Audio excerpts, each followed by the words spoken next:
Елдагы Камал театры яңа сезонын Зәңгәр шәлдән башлый. Бу спектакльдә үзгәреш юк, ә менә репертуар яңара. 22 октябрьдә беренче премьераны кече сәхнәдә куячаклар. Ул япон драматургы Коки Митани әсәренә нигезләнгән көл комедиясе.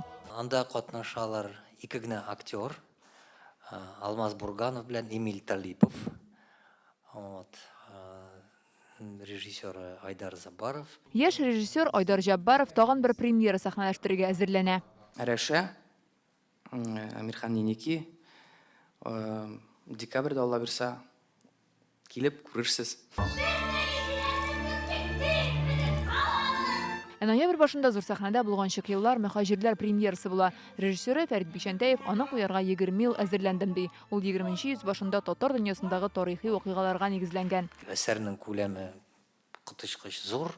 Әлбәттә бөтенсен кертеп булмаса да, ләкин шулай да без аны ике генә пәрдәгә сыйдыра алмадык. Шуңа күрә ул 3 пәрдәдән торачак. Вакыт буенча где-то 3 сәгать ярым.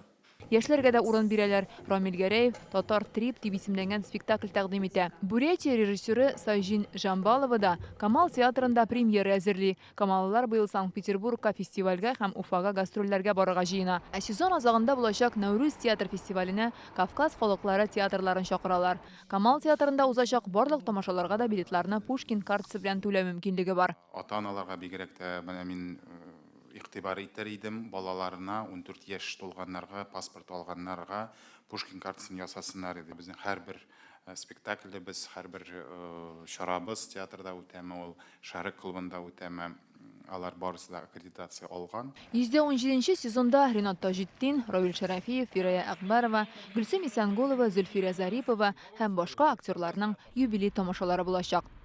Фәрүзә Мәҗидова, Олег Мыльников, Яңа гасыр каналы.